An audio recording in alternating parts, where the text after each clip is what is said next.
Hello, everybody, and welcome to the All British Motocross Podcast from the Dirt Hub Network, from myself, Ben Rumbold, and Dirt Hub founder and owner Paul Ooten, coming to you hot from the press and, getting things sorted out. Christmas around the corner.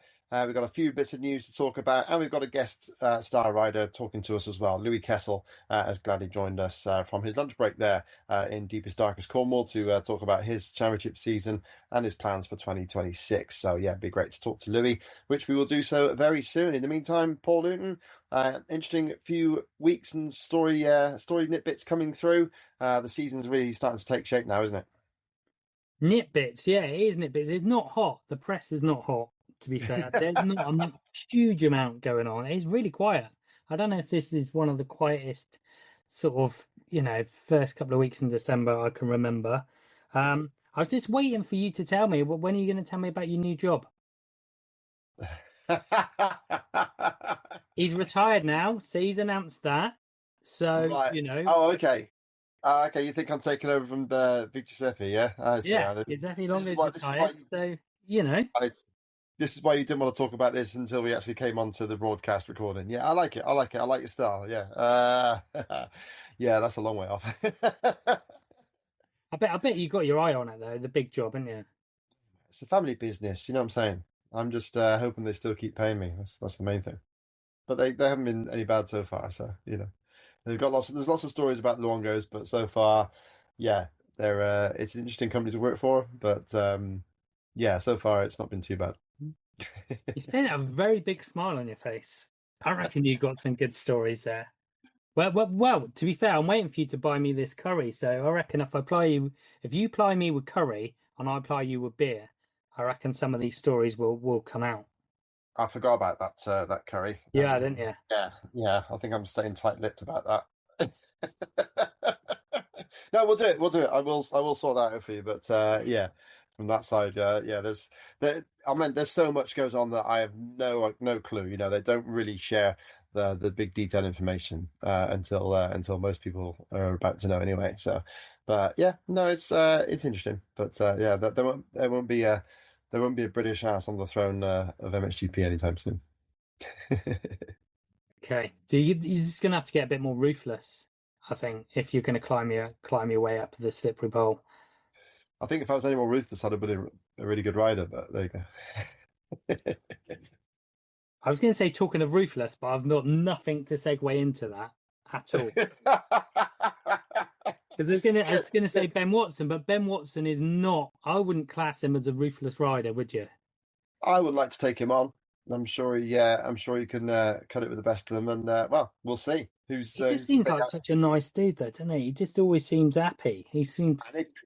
If he's anything like his dad, I mean, I personally saw his dad, Rob Meek, in the Western Beach race, just literally jump onto a sidecar passenger's leg to get through a dune. He's absolutely merciless. So yeah, if he's had any of that streak going through, then yeah, there's no doubt at all that Ben can deliver when it matters. That's the main thing. You're talking about a rider who won GPs at Lommel, for God's sake. I mean, that takes serious cojones.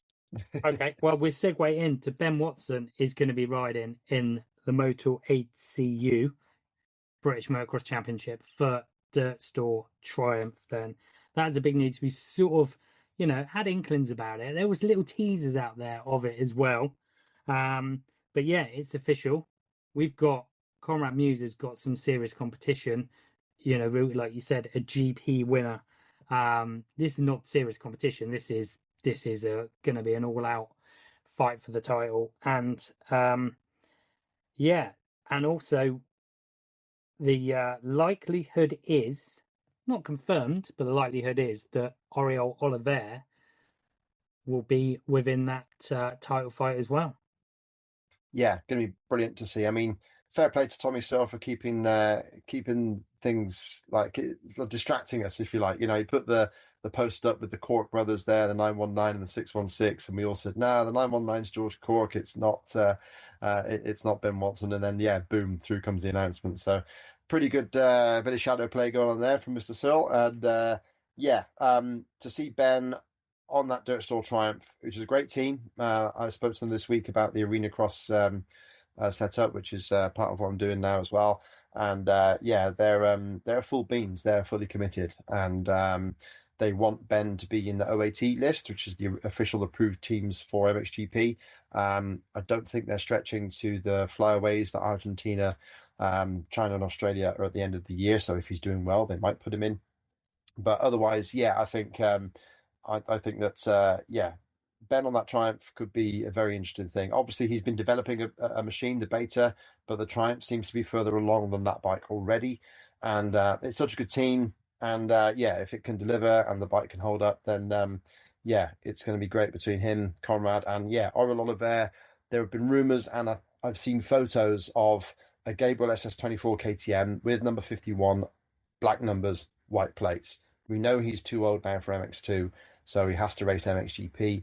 And we know he's been very happy with Sean Simpson's team. So fingers crossed that Oriol, who's a quality rider and a really nice kid, really nice guy to talk to, yeah, fingers crossed that he can add to this championship mix as well. Because then MX1 with Adam Sterry staying at Chambers KTM, Josh Gilbert on that good Apico Honda team.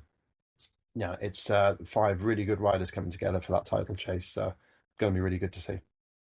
Yeah, no, very exciting. As you know, I did do a list of team riders, teams riders that have been announced so far, and already it looks good. You know, we still got a few missing in there that we sort of know, but we're waiting for it to officially be released. But you know, even what we've seen, and that doesn't always include some of these riders that have not got teams or privateers that might rock up. So yeah, it's looking good. And yeah, obviously I think there's some announcements pending. Hopefully Paul Irwin will come back on about the British Championship. Because yeah, looking forward to a big year for British Motocross. I think it's a consolidation year really, because you know this year maybe I don't know, maybe it's not just a consolidation year, because British Motocross has sort of had that with Paul Irwin taking over the reins.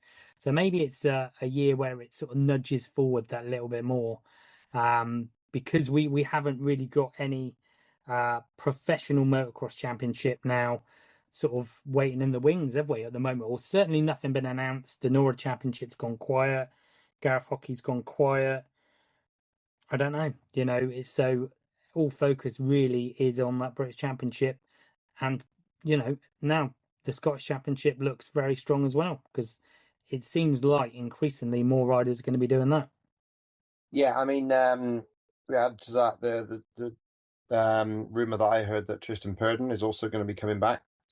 So yeah, it's a multiple South African champion and was pushing forward until he broke his leg at Landrake. So yeah, Purdon's a good strong rider, and that will only add to the mix. And I think the British Championship now goes from strength to strength. I think you've got you know, Conrad has been great for it. You've got some serious talent has been visiting, like Hurlings and De Wolf, both did wild cards last year. But it'd be nice not to have to rely on those wild cards to draw the crowds. I mean, fans from the 1980s will remember the old Thorpe versus Nicol sort of rivalry that really drove it forward. We could have something very similar with Muse against Watson, you know, because these two guys have been racing pretty much apart for the last 3 or 4 years, with Ben focusing on the GPs and Conrad obviously now focusing on domestic racing. But yeah, the two of them, there's always been that question, who is the fastest Brit? And in a championship situation, head to head, we've not seen that from these two riders since they've really become world-class talents. So yeah, it's going to be great to see those two in particular going at it. Mix in Oriol Oliver as well, and Purdon and Gilbert and Sterry. Yeah, and all the rest of the amazing cast you've got there as well, the likes of I was just about to say Brad Todd, but of course he's going to MX2. So yeah, you've got Tom Grimshaw, you've got Louie Kessell, who we've got with us very soon as well on this podcast. So it's going to be a really, really hot championship, I feel, both in MX1 and MX2. I think it's going to move forward from strength to strength, and I can't wait. I want 2026 to start immediately. I've just sent you, because I messaged Tristan Purdon and said, you know, what's your plans? And I've just sent you the video, the little GIF thing that he sent me. Right. Okay. Okay. All right. Well, so I'll put myself on mute. You could talk about what. Oh, Sorry? so yeah, I just played it then, but I didn't actually mean to. But anyway, that's really good for a podcast, that to watch a video. But yeah, so basically, I think he didn't know, basically, in polite terms. He didn't know what he's doing. So yeah, but it would be good to have Tristan Purdon riding in the British Motocross Championship again, because he's been a good character. He's been riding the Scottish Rams as well. And that is one team, actually, the SC Sport Homes Husqvarna team haven't officially announced their riders. I can't imagine Charlie Putnam going anywhere else, and I think Charlie Heyman looks pretty much. I think Charlie may be confirmed in there, but yeah, maybe there could be another rider or two announced by them going forward. Have you seen that? You still looking? Yeah, no, I've not had it sent through, but that's not Okay, surprising. all right, Yeah. no worries. Okay. But yeah, so no, I'd like to see Tristan Purdon back. There is a lot of riders. Um, still Taylor Hamill was another one. Taylor Hamill's going to be interesting. Bobby Bruce, I think he's going to be really good. I just got a Yeah. feeling. I think I don't know. I just got a vibe that Bobby's going to come out swinging. He's just been, like a few of our British riders. He's had a pretty horrific couple of years, really, and I think he's going to come out really fighting hard. Yeah, the main thing for Bobby is he does tend to come out swinging. I mean, don't forget he won the opening round of the MX2 Championship last year, and last year I say 25. But yeah, it's then keeping things going through the season is going to be Bobby's biggest challenge, I think. But yeah, a private Honda, arguably one of the best bikes on the grid, and yeah, looking at trying to get a solid year in amongst what is great company. So fingers crossed that Bobby can you know live up to his full potential and challenge at the top of MX1 as well. That's just going to make it even hotter. So yeah, it's going to be great. I can't wait for it. It's going to be superb. And then Hawkstone International starts it all off February the 15th. Just announced that Tom Vial will be joining us for that one. So that's superb. So that makes it Fevre, Hurlings, Renault, Vial. There's 4 world champions. Paul's Jonas in there. That's 5 world champions. Who knows who else? So yeah, Andre Adamo and Kaido Wolf have both done that race in the past as well. So we could even be looking at 7 of the 8 world champions that are going to line up for GPs racing Hawkstone International, if that's the case. But we know we've got 5 at least, so that's amazing as it stands. And yeah, wow, that's going to be hot as anything. Going to be superb to see that. And Conrad Muse is down for that one. So That's cool. we have not seen really Conrad outside of the nations really be. Obviously he's faced off against Jeffrey Hurlins in a British, but he's not been right in the mix with a real sort of deep field outside of the nations. So that almost sort of on home turf. This is a track that Conrad knows really well as well. So yeah, I'm quite excited for that. Yeah, I mean, even his team boss Dave Thorpe has said, like, he knows how Hawkstone should be ridden, and seeing Conrad ride it at his very best is something special. So, if he can deliver that, I mean, the last time he raced Tom Vial there when they were both on 250s, Conrad came out on top, and that's pretty impressive when you consider that Tom Vial went on to win the World Championship that year. So, you know, Conrad, we all know Conrad's got it, and if he can come out there firing at Hawkstone, he will get the crowd behind them because it's always a good crowd at Hawkstone, deservedly so. It's a great event, and yeah, hopefully I'll be getting very excited that it'll wear out my voice by the end of the day. Yeah, no, definitely excited for that one. Like I said, a little bit quiet on news, but one big sort of headline for the British motocross and the British Masters itself. So they announced that Bridgestone were stepping down their sponsorship after 10 years. So fair play for Bridgestone for backing it. But stepping in is Plus Tyres have come on board to sponsor the British Masters, as well as Rock Oil as well, supporting the series again. It's great to see it's really hard not to say Bridgestone, isn't it? The Plus Tyres British Masters getting some good brands and some good backing. I know registrations, as always, are absolutely stacked, as are registrations in the MXGB British Youth Motocross Championship run by Colin Hambridge, who runs the Plus Tyres. Jesus, I'm going to have to get used to this. Plus Tyres British Masters. And I know they're really pushing on with the Women's Championship as well. The dates are out for that. And let's hope we can get, some really good entries for that, because there are some super talented riders. From the UK, obviously Lucy Barker, European champ. Been given some support from the ACU. I think they've stepped up and paid a few riders registrations, FIM registrations. They've sort of announced some riders, which it's always that one. I don't know if you've seen it, but obviously I think they've gone for people that it's very difficult actually to see how they've done it, but they've gone for people that are in the top 3 of the world, I think. Obviously Lucy Barker's a European champion, but yeah, that it's always one of them. There's always going to be someone that's missed out and that's pissed off about it. But I think it's best to look at the positive and to say, this is a starting point, I think, from the ACU to say, we are starting to look after our riders that are riding abroad. So I think you've got to take it as a positive step. And that the ACU are just saying, yeah, we're making inroads into supporting our riders abroad. Yeah, no, absolutely. I mean, it's it's just good to see the ACU get involved. I mean, like I said, I think on this podcast before, going to the GPs, you see so many representatives from the other countries' governing bodies in there helping out, being like fixers, if you like, trying to help their riders out with the logistics of all this travel, the language barriers, all that sort of thing. And like I said in the past, there doesn't seem to be an awful lot of ACU shirts around. So it's good that ACU are getting involved to help Lucy Barker and other riders like her. So that's what we need. We need more help from the ACU in terms of pushing our sport forward, because right now you cannot just rely on the talent coming through. You have to really nurture it, because that's what other countries are doing. It's plain as the nose on your face as to how many Dutch riders are coming through, how many French riders are constantly coming through. Spain and Italy have got on the bandwagon now as well. Germany just had their first world champion for 14 years. So, we need to keep up with the pace if we're going to keep this sport alive in this country, because if we have got solid, strong riders, we will see crowds at Matterley, Foxhill, wherever the GP may be. We will see more riders riding and moving this sport forward.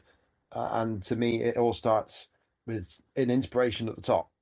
Just how many 1980s, 1990s riders had Graham Noyce as their hero, and then it carried on with Thorpe and so on like that. You get somebody at the top, it's going to inspire generations to come, and that's the sort of thing we need to find very soon, I think. Yeah, no, I agree. And and we've seen that at the GPs, without that rider that's at that sharp end, it does make a difference. There is a little bit of a lack of atmosphere when you haven't got someone there that's challenging for the win, and we had it for a few years with Max Anstey, obviously nations and stuff that can just pop out, and they might be a top 10 rider, but suddenly at that home GP, everybody sort of comes and watches them. And we had it with the two strokes as well, didn't we? With Brad Anderson as well, like a rider that like everybody wants to cheer on Ando, because he's at the front. And we are lacking that. There's no doubt about it. We need a hero, and I have to say, Tommy Searle has inspired quite a lot of young riders now. Tommy Searle has been that guy, and that has inspired probably a generation, to be fair. And we need the next Tommy, the next Dave Thorpe, coming through. Yeah, so, and of course, what we've seen as well recently is Arena Cross starting to build up as well. So we've got Birmingham, the first round, 31st of January, and then 2 nights in Belfast, 13th and 14th of February. So, getting across from Belfast to Hawkstone the next day is going to be a challenge, which I'll try and sort out. But either way, for sure, we've got some good riders in that. Dean Wilson's coming back with Martin Barr as his teammate on the Armour Vision St. Blasey Honda squad, so that's going to be entertaining to see what happens there. Although Martin is at the moment up in the air as to what bike he's on, so we'll see what happens with that one. But yeah, for sure, the Dirt Store Triumph, again, they've got a good presence with Eddie Wade and Dylan Woodcock. Which actually surprised me. They're only 22 and 25 years old, the pair of those guys. So lots of experience, but still plenty of youth. So the Dirt Store Triumph guys could well be a force in that as well. But it's looking quite tasty, that championship as well. The Arena Cross series is going to be happening very soon. So it's going to be a lot of fun. Yeah, would be interesting to see if it's going to be an all British lineup for then. as well, because or there's going to be foreign riders because it's only 3 rounds in the UK. So looking forward to seeing who else is going to be in that one. Yeah, it looks like at the moment from the lineup that I've seen, it is pretty much British and Irish, if you like. So yeah, it's going to be it looks very competitive. Put it that way. I think it's going to be an entertaining series, and not guaranteed that it's going to be live streamed either. So yeah, for sure, needs to make sure you get your tickets and get down to see them, because yeah, Birmingham's a good trip. There's lots of stuff going on there. Even just around the venue, it's an amazing complex now. You can go and do all sorts of things around that besides go to the event. So make a full day of it, and yeah, it's going to be an entertaining one. And Belfast is always such a great atmosphere. Going to be superb to be back there again. Cool, excited for it, mate. Love a bit of arena cross. Like I said, it's only a few rounds, so get your tickets, and yeah, make sure you're dialed in for arena cross, mate. Absolutely, and then yeah, we better get on board our guest for the day, guest for this podcast. So yeah, we'll get on board now with our man from Cornwall, Mr. Louie Kessell from Kess Commercials KTM, I think it is. Yeah, we'll get talking to him now. Okay, guys, so we're being joined now by MX1 British Championship rider Louie Kessell, the big number 7 himself. How's it going there, Louie? You're catching you on your lunch break, I understand, yeah? You coming from a van? Yeah, I'm in the work van. Just had a quick lunch break, so yeah, join on and have a chat with you boys. So yeah, it's all right. Nice one. So what we talking like the employment then? The lunch break from what? What have you been doing this morning? I can see you covered in plaster. Is that about right? Nah, well, I'm not. This is more dust. I'm a tippy / roofer, so I've been outside on a roof this morning. But yeah, that's what I do 5 days a week. So yeah, that's just the norm. Nice, fair play. So that's the full-time employment there. So yeah, in that sense, you're pretty much going on your own. Is it the Kess Commercials sort of banner you're going under again for 2026? I mean, what's in the pipeline for yourself this year coming? Yeah, that's the plan at the minute. Really. That's my dad. So yeah, Kess Commercials, a commercial van dealer down in Cornwall. It's always just been me and him really. Since I was a kid, he pretty much funded it all. So I'm quite lucky really that he loves the sport as much as I do. But yeah, so it's just me and him really. I've got a few bits for maybe sorting out some kit for next year, but other than that, that's literally it. So just me and Dad again. But yeah, that's all right. We enjoy it and just see what we can do. It's interesting that, Louis. So I've been Googling you, and you know what? Yeah. Quite a lot of the posts come up with your dad as well, and I think that's quite apt really, because it is, when I think of you, I think of your dad. And I know that happens a lot, but I'd probably say with you, it's even more so. It's a proper partnership, isn't it? Yeah, ever since I started riding bike when I was 3, and it's just, he's been by my side ever since. Obviously my mum as well, but he like bankrolls it, you know what I mean? So he comes everywhere with me all the time. And yeah, I'm lucky that I've got him now, so I wouldn't be doing it. Like, I've never really had a big sponsor or anything that paid for, like, we've always paid for bikes, paid for entry, diesel, so he's like literally done it all throughout the years. So I've been quite lucky really that he, like I said, he loves it as much as I do. So, yeah, I would have done it. And I think as well, and that that's so great to hear. And that is, a lot of people like that, riders coming up through the ranks. If it wasn't for the family, they wouldn't be there. But I think, like you said, you've done.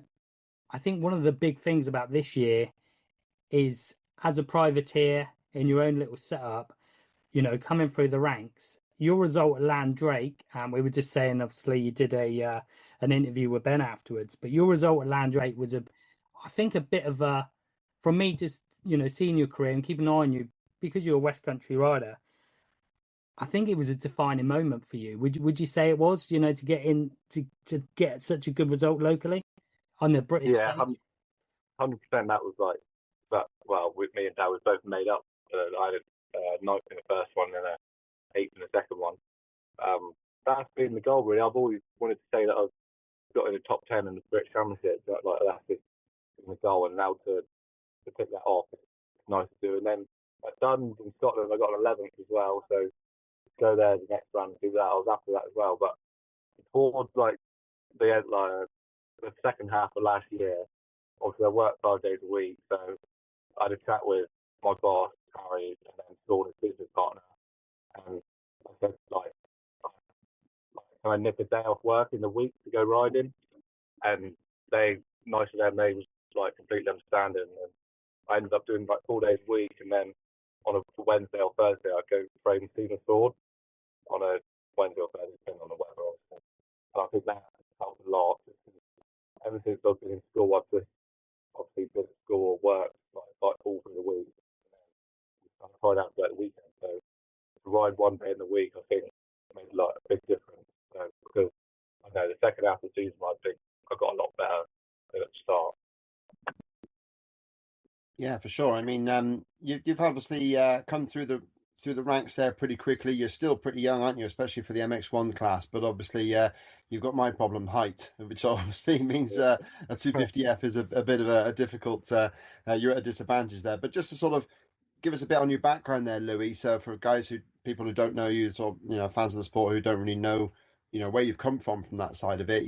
What was your sort of time like in the youth classes moving up, and when did you kind of sort of have to bite the bullet that a 450 was the only option? Yeah, so I'm 21 now, and I started riding bike when I was 3 years old. Ever since you could race, which is sick. I've always done British Championship, and all the way up through, I've like been top three. Really, I think every class has finished in the top three, like in every class I've done all the way up through in the British Championship. So I've always been there or thereabouts. But I've always been quite a flat until I got to about 15. I think I had a bit of a growth there. I'm 94 kilos. It's not just the height, it's the weight as well. 94 kilos on a 250, you're not going to, you know what I mean? 250 is mellow quite a lot in the 250. So we just thought, let's go 450. I've not got much weight to start, so I'm not going to lose a lot of weight. So we just go let them went 450. But I like riding a big bike, and it's good to, in MX1, there's loads of experienced riders, isn't there? Like, that have been doing it for years, so you can learn a lot in there. And just by racing them, you learn a lot. So it's been quite good. I've been on there 2 years now. But second half of this year was because I started getting some better results towards the end. I seem to remember a conversation with your dad, funny enough. I think it was at the MXD and Fox Hill. I don't know how much alcohol's involved, I must be honest. I think it was one of those conversations near a bar. But yeah, I think he was debating whether to switch you to a 252 stroke and race MX2, which of course now we've seen John Adamson doing that, Brad Todd as well. So yeah, was that something you considered, or was it just not really feasible? Yeah, we did consider it just because of my age, really. It's quite nice to race with the people the same age as you in it, and like everyone I grew up with was almost still in that class. So it's nice to to race them, but in the end, I think a 252 stroke, they're not much quicker than 250F now. I think it's like with a new 4 stroke, so we decided to go 450. I think I'm getting there now, but yeah, it's just like a learning curve. Yeah, I mean, it's a similar story there with Andrea Bonacorsi, one of the tallest guys in MXGP. He had to jump up to a 450, although I think he was kind of made to, but he didn't really want to step back down after that. So, yeah, like you say, it's not just the size of it. You then also got to deal with, like you say, all those people who've got years and years of experience on you. So, have you noticed they try and rough you up a little bit, or maybe because your size they don't? To be fair, I've had a bit of that, but it's not as bad as I thought it was going to be. I think because maybe they're a bit older, they're a bit more respectful, if you know what I mean. Like MX2 can be a bit argy-bargy, can it? And but I think it has been alright, to be fair. But you just got to always keep an eye and just close the door and not leave it like inside open. That's the safe way, anyway. I was going to say, Louis, you said about training with Stephen Sword and just having that week, that ride in the week, being working full time and stuff like that. Did that give you an insight into, how your performance could improve if your focus was just on racing, not working? What were your takeaways from sort of just that one day? Yeah, definitely. To be fair, I've always like growing up in that. I've always thought, almost like, what if I don't add a chance at doing it full time? Because I think people like always grew up with like Joel or Bobby, and when we got to like 85 big wheel 125, and you can almost see they started improving a lot more.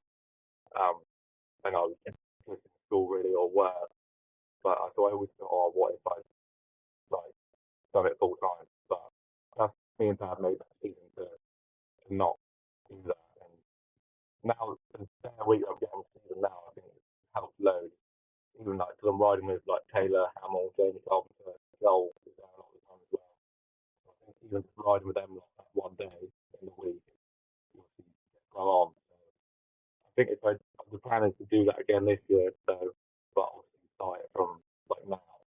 So it should be better at the start of the year. You know what I mean? Because I only started doing that obviously at the end of last year. So if I can do that from the start, I'm hoping that I can start from where I left off last year.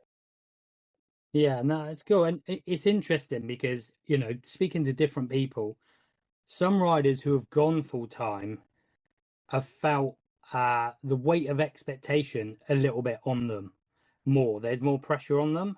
And we've seen people like Callum Mitchell, people like Taylor Hamill, there's a few other people that we spoke to before have felt that they've gone the other way and back to sort of employment and, sort of riding more for enjoyment. It's not like they're be all and end all. They're not earning a wage from it. And their actual performances have got better. Yeah, 100%. I suppose there's less pressure, and you just maybe just go there just to enjoy it, and just whatever happens to a point. Yeah, I mean those days with Stephen Sword there. I mean, like I say, you're not just with Stephen, also the other riders who are with him there. Is it a focus on technique that's kind of helping, or even like sort of training tips that are making the difference? I mean, yeah, is there sort of one thing or other that you could say that you're really picking up from those days? We do it all, but he's obviously a good trainer, good technique and that. But even I think just the riding with, let's say, Taylor and Carpenter, we do motos and that together. So you know what I mean. You just get run on by their pace, just riding with them more. So I think like just the whole day really. We do a bit of everything. Nice one. I mean, is there anything in particular as well that you need to change? How much do you need to change a stock bike for yourself? Would you say, what sort of extra bits and pieces have you got to do particular to cope with your height and all that business? My bike this year is pretty much, it's just completely standard. I've got a tall seat on it actually, which helps me a bit just with my long legs. And then Ian Bailey Moto 33 does my suspension, and that's it really. Other than that, it's just the KTM 450 out the top. The bike, first year on it this year, I liked it. It's good. I think Ben's after some tips there because I reckon he's up for a comeback. Because I don't know if you've seen Ben today. He's changed his background. He's got his trophy up there and his shirt. So he was fishing then. You can always count on Paul to show me up, man. I mean, what's it all about? I got some new furniture. What can I say? The trophy is now visible. I mean, it's purely coincidental that it's directly in line with my video cam. You say that, right? You say that, but he was like, "Hold on a minute, I'm getting look. Have you seen? Obviously, you guys can't see this. This is just audio, which is a shame. But Ben's got it right so that it focuses in on his trophy. That's why it keeps moving. That's what it is. That's bullshit. Yeah, true. What can I say? What is that trophy, by the way, Ben? What position's on it as well? What position's on it? There's one there for second in AMCA Experts. I'll put that. That's one of my favourites. 1999 is on it. Oh, what is it? Yeah, it is. Sadly so, yeah. I think there might be one for fifth in the seniors in 2017. I think that's about the best I got. Most recent. But yeah, 2021 I was AMCA Championship. That'll do. That's all I got. Where's the trophy for that then? Where's the trophy? They didn't give trophies for 15th in the AMCA Championship. What can I say? I thought you said you won it. No. Not ever. Right, okay. Well, the only reason Larry, Louie's dad speaks to me is because of my uncle. A bit of a fan of Neil Hudson. From back in the day. Anyway, yeah, back in the day, all of that stuff. So, just to get back to Louis, because this is just getting embarrassing for me now. So, yeah, from your side, Louis, I mean, as well as the British, I mean, there's that bit of a void going on with the MX Yeah, Nationals having gone. I mean, what else can you do as a as a pro level rider to get the money and keep yourself active in the race in between, like aside from those 7 or 8 British Championship weekends? yeah, that is true. That now that obviously MXGB is gone, we are trying to figure out what else to do because the British, what's it? Was it 7, 8 rounds? Yeah.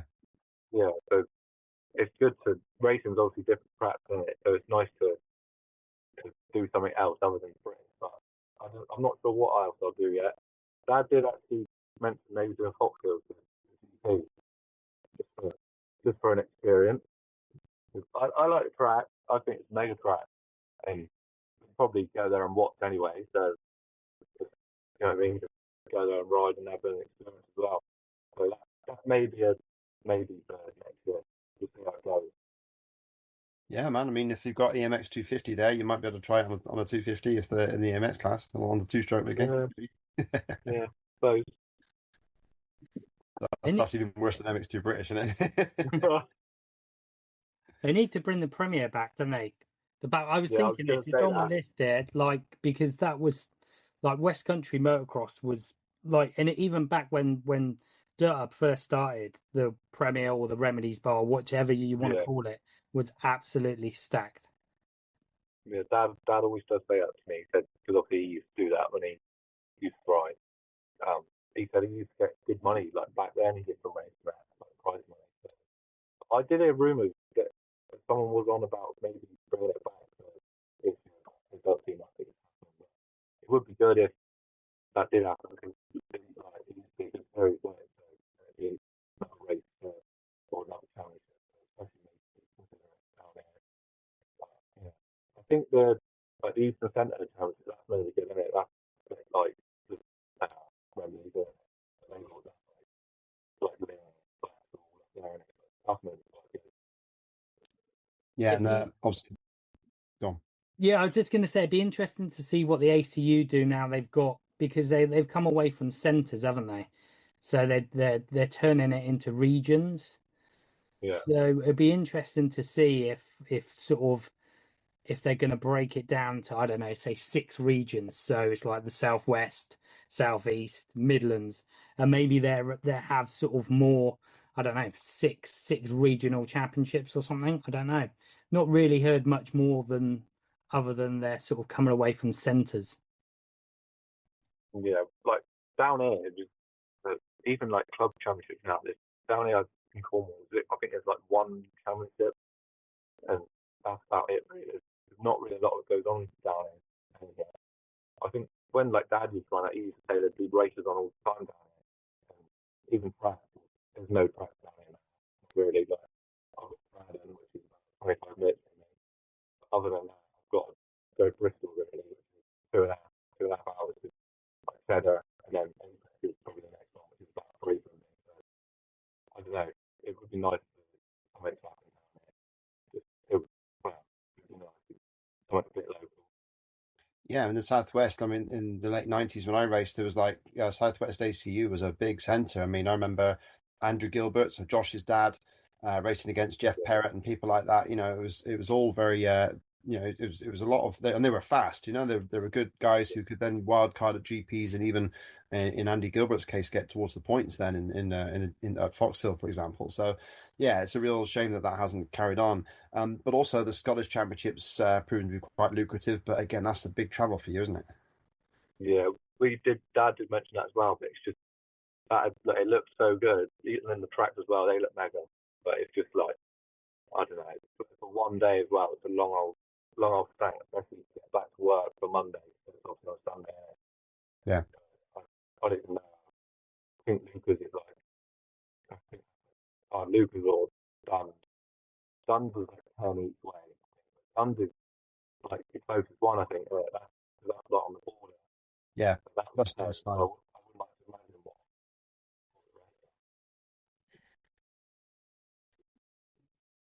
what. You get some speedway miles in there. I used to drive up to Edinburgh and get rained off. I have to drive all the way home. That was always fun. I wouldn't mind doing that. Yeah, some of the Cornish boys, like Chris Harris, when he was based in Cornwall, he would have had to go through that. Ben Barker, yeah, I think Ben Barker's ridden for I think he rid for Glasgow or something like every week. Imagine that. What a club.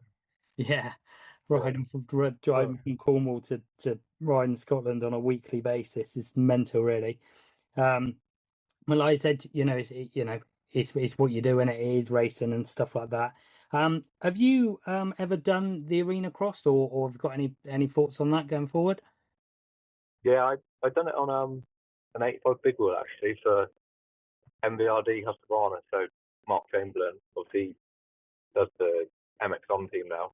He's on the team, and I rode him, and it was good. I enjoyed it. It was, I don't know what it was then, 14 or that. It was good. That was obviously something else to do in the off season or leading towards the season. But some people do get injured before the I don't know. I think on a big bike, it's nice to have somewhere to practice to, and then go and do that. And we've got nowhere down there to practice on. And maybe I do that. I would like to have a bit of beforehand into arena and just having to go. Yeah, it needs a bit of practice for that sort of thing. And I mean, for yourself, then I guess does the season properly start for you up for the Hawkstone International? Is that sort of when you start going? I don't think we're going to do Hawkstone. I think so. My first race will probably be the British, but I've started riding again now. But so after the British, I didn't ride for about 10 weeks. The last time the British, I've just been working on that, and the weather's been shocking anyway, and it's not really been anywhere open. But hopefully, with the new year, it will start to get a bit better again. I think I might be going to, in the start of February, going to Ireland, that McGillian. I don't know, I think that's how you say it. Going there for a week, so that'll be quite good, I think. Get a solid week of riding in over there in the sand. So I think the sand's probably my weak point. So try and get in the sand and get a bit better in the sand. But obviously, even though we've got a few beaches down there, there's no sand to be at all. Yeah, for sure. And then I guess obviously the VMXGN, you've done that in the past now, and obviously it's moving to Hawkstone again, so a bit more chance to work on your stand technique. Is that happening for you? Are you going to be in a team there? Do you know? I'm not sure yet. I've not really spoke about it with Dad, so we'll probably have a chat about it. But yeah, I'm not 100% if we're doing that this year or not. We obviously done it this year. It was quite good. Enjoyed it. Good fun in it. Racing a 2-sprint round with a load of other 2-sprints. But yeah, I'm not 100% sure if we're doing it this year. Maybe might have a big year or whatever we're doing right now. But we'll have to look at what's on and see what's out there. Nice. Sure. And just on the MX1 class, obviously this year we got Ben Watson's moved into it now. We don't know yet, but it looks like Oriel Oliver is going to be in there as well. So what have you got expectations? Obviously, you've had that taste. You've been in that top 10. And like you said, you backed that up with some good results as well. What are your goals for the year? Yeah, we've obviously got Ben and maybe RL coming over. So I think MX1 is stacked. Like I said, a lot of experienced riders that have been doing it for years, so they know what they're doing, don't they? But I'd like to be in the top 15 consistently, and then break into the top 10 again. I've done it a couple of times now, so obviously want to do it once, want to keep doing it. So I'd like to be top 15 all the time, and then break into the top 10 as well. I think that's possible. Yeah, and so hopefully we get a local round, like I said, because it was great to see that Landrake. Landrake's such a great track as well.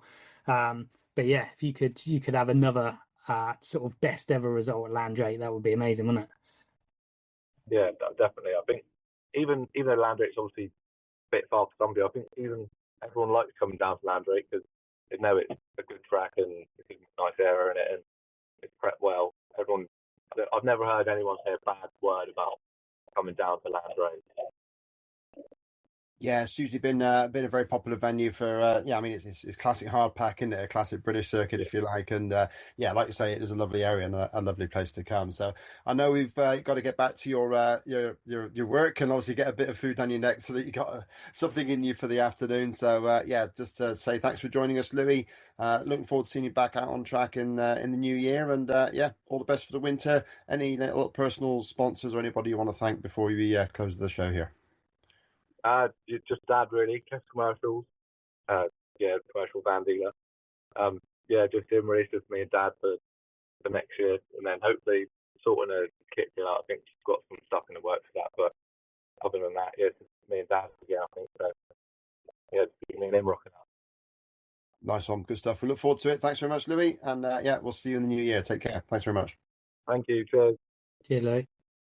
Massive thanks to Louie Kessell for joining us there, breaking up his lunch break to speak to us here on the Dirt Hub All British Motocross Podcast. So, yeah, we've got interesting weekend ahead, Paul. We've got some World Supercross action from South Africa. I know that Too Much Sauce Joe is down there again on the videos, and I think Jeff Parrott's commentating again. So I'm going to push for that gig next year. What life, isn't it? Nice, isn't it? Yeah. Hell. I was just going to say, you didn't mention that I haven't got any trophies in my background. Well, you don't need to brag, do you? I mean, you've got stuff to sell there, which is worth far more than any trophies I've got. Oh, a Revy tyre. That Revitire's been there for 6 months, man. What's he got? No one wants it.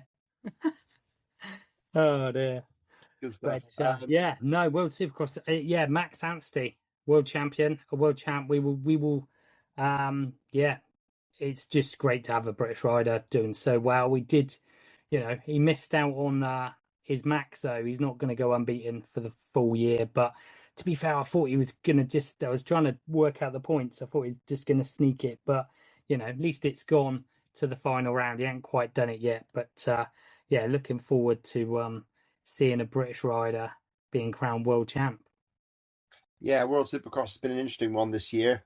It's suffered from its usual lack of full commitment, if you like. Obviously, their poster boy Ken Roxon actually not doing the final 2 rounds is something that's a bit weird. But yeah, Jason Anderson has certainly enjoyed himself with that, and it's that sort of character that I think is going to keep that sort of series going. So yeah, it's another interesting year for World Supercross, but this time they got pat themselves on the back for they're getting 5 rounds, which is far more than they've had in the past.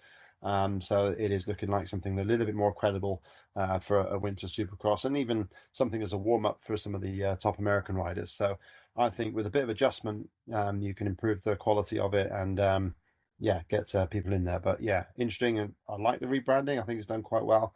But yeah, South Africa, Sweden, they're going to these different places. So yeah, lots of stuff going on. Let's hope for a British round next year. Because yeah, I enjoyed it. Cardiff was great. I preferred Cardiff than Aston Villa, to be honest. Yeah, where I parked in Aston Villa was not a nice place. Not gonna lie, I definitely preferred Cardiff. And you got a roof, so Cardiff would be good. I was just gonna say that SX1 with Ken Roxon out of the equation is now like 1 point between 3 riders going in South Africa. So as much as we might not have a big name, not that Jason Anderson and those guys aren't big names, but I suppose we haven't got a real big superstar, I suppose, that is going to be crowned champion. But we have got a 3-way fight for the title, which is going to be epic. We know that when it comes down to it, Jason Anderson is not shy of sticking his elbows out. So yeah, we could be in for some a pretty tasty showdown. Yeah, going to be entertaining, and yeah, hopefully they'll make a decent venue, a decent track, decent show. Yeah, it'd be good to see things go well there in South Africa, because there are rumours about something else happening in South Africa soon as well. So we'll see how that works out. Yeah, could be interesting for sure.